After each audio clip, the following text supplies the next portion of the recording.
Assalamualaikum warahmatullahi wabarakatuh. Perkenalkan, nama saya Salva Dwi Prahasti. Hari ini saya akan menjelaskan mengenai bakterial zoonosis.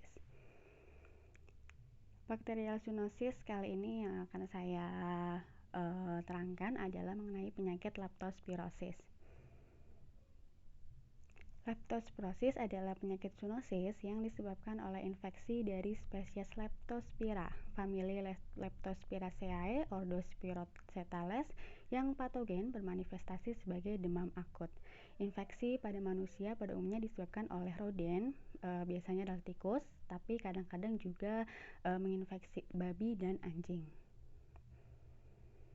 Leptospirosis adalah penyakit bakterial penyebab morbiditas dan mortalitas di seluruh dunia, yang mana diperkirakan 0,1 hingga 1 per 100.000 orang yang tinggal di daerah subtropis per tahun menderita leptospirosis, meningkat hingga 10 atau lebih per 100.000 orang di daerah tropis, dan jika epidemi, insidensnya dapat meningkat hingga 100 atau lebih per 100.000 orang.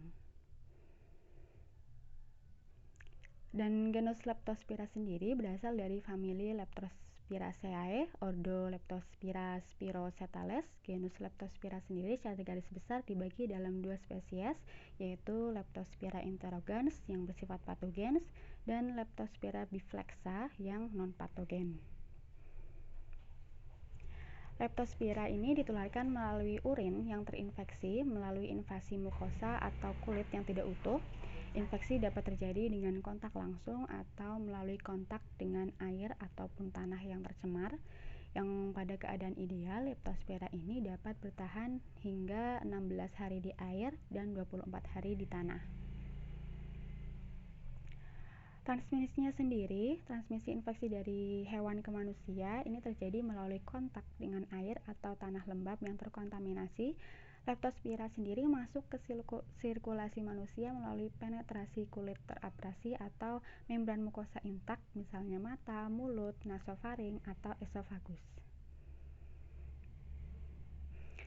Gambaran kliniknya sendiri dari leptospirosis adalah adanya nyeri otot atau mialgia hebat yang diderita, kemudian adanya demam disertai hepatitis, ada gangguan ginjal, meningitis limfositik, konjungtivitis, adanya ruam kulit, kadang-kadang hemoragis atau berdarah, terdapat darah, protein dan atau bilirubin di dalam urin, biasanya juga disertai dengan pneumonitis nodular.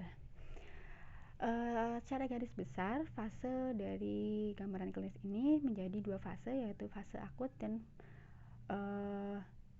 timbulnya lesi jaringan. Jadi fase akut ini disebut pula sebagai fase septik, dimulai setelah masa inkubasi yang berkisar antara 2 sampai 20 hari. Selanjutnya bisa dilanjutkan dengan timbulnya lesi jaringan akibat invasi langsung leptospira dan toksin yang secara teoritis ini belum dapat dijelaskan, menandakan fase akut. Manifestasi klinisnya sendiri, leptospirosis dibagi menjadi dua, yaitu leptospirosis anikterik dan leptospirosis ikterik. Leptospirosis anikterik yaitu adalah fase septik yang dengan gejala demam, nyeri kepala, mialgia, nyeri perut, mual, dan muntah. Nah, fase imun terdiri dari demam yang tidak begitu tinggi, nyeri kepala hebat, meningitis aseptik, konjungtiva hiperemis, uveitis, hepatosplenomegaly, kelainan paru, dan ruam kulit. Kemudian leptospirosis ikterik ini fase septiknya sama dengan fase anikterik, yaitu manifestasi yang mencolok terjadi pada fase imun ditandai dengan disfungsi hepatorenal disertai diastesis hemoragik. Pathophysiologinya sendiri pada fase pertama atau awal atau disebut fase septikemia, di mana leptospira ini yang masuk dalam tubuh host ini dalam peredaran darah akan melepaskan endotoksin, kemudian akan direspon oleh imunitas tubuh host dan menimbulkan manifestasi berupa gejala-gejala klasik pada fase awal atau akut. Nah, disebut juga sebagai fase septikemia. Sebagian besar orang yang terkena kuman ini sakitnya ringan, bahkan ada yang asimptomatik atau tanpa gejala. Selanjutnya pada fase kedua disebut fase imun atau fase ikterohemoragik, yaitu pada 5-10% penderita leptospirosis ini fasenya akan berlanjut setelah 5-7 hari, yang kemudian menjadi fase kedua yaitu fase imun yang diasosiasikan atau dihubungkan dengan produksi antibodi dan ekskresi kuman ke dalam urin. Di dalam fase ini, penderita dapat mengalami manifestasi klinis yang lebih berat, berkomplikasi, dan fatal akibat kegagalan organ tubuh. Diagnosisnya sendiri, leptospirosis dapat diisolasi dari sampel darah dan cairan cerebrospinal pada hari ke-7 hingga ke-10 sejak sakit. Kemudian dari urin ini bisa diambil selama seminggu kedua dan ketiga, di mana memang kultur dan isolasi ini masih menjadi baku emas atau gold standar diagnosis leptospirosis.